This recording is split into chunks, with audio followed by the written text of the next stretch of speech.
up in bed with her mom's book. Howdy, Journal. I know I shouldn't care so much about winning the award and such, but I do.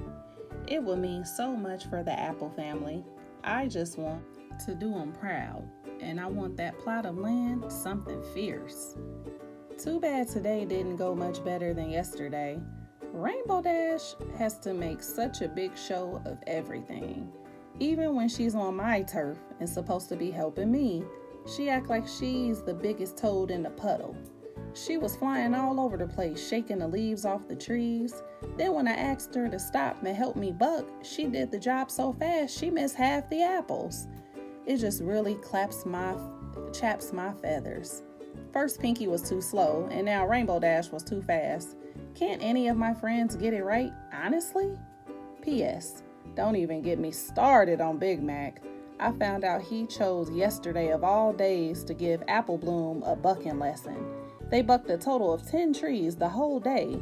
Why am I the only pony around here who knows what hard work is? Outside her bedroom window, the morning sun was just beginning to peep over the horizon. A rooster began to crow, and Applejack knew it was time to get up and get going. There were only a few days left to make sure things were perfect before Blue Ribbon arrived. Applejack yawned and closed the leather journal that still lay open on her bed. "Up and at 'em, Winona," she said as she roused the sleepy pup from her wicker basket in the corner. Winona stood up and stretched her front legs by leaning back on her hind ones.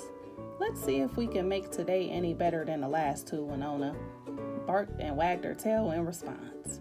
At least the dog listened to Applejack. After a quick breakfast of warm oats and Zap apple jam, Applejack was ready to go. She trotted outside and saw that Fluttershy and Rarity were already waiting for her. Woo-wee! She had a good feeling about these two ponies. "Howdy, girls."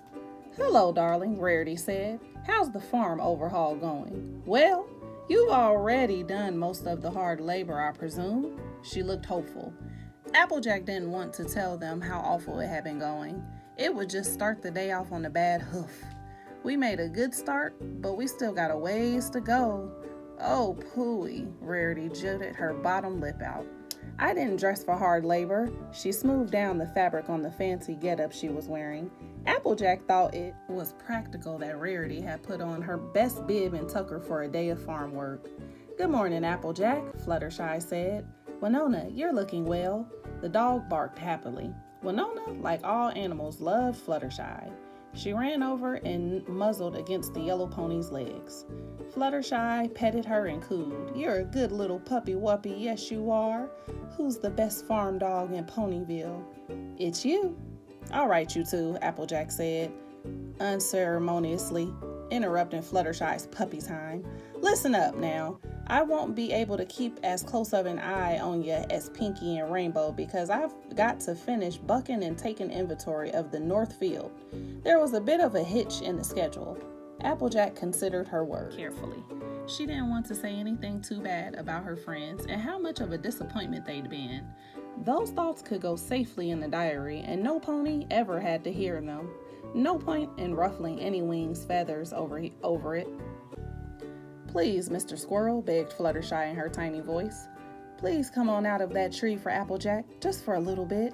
She said that she'd be delighted to have you back home in a few days." But the squirrel chirped defiantly and hugged the tree branch even tighter. Fluttershy frowned. "Oh, well, all right then. I guess if you don't really want to go, you don't have to." Fluttershy trotted over to the next tree. Hello, critters. If there are any of you in there, would you please consider maybe coming with me for a little while? See, my friend Applejack needs the orchard to look just perfect, and how's the critter cleaning coming?" said Applejack, trotting up to Fluttershy. Applejack's hooves were caked with mud, and her yellow mane was stuck to her forehead, which was slick with sweat. Okay," said Fluttershy. She looked down at the dirt.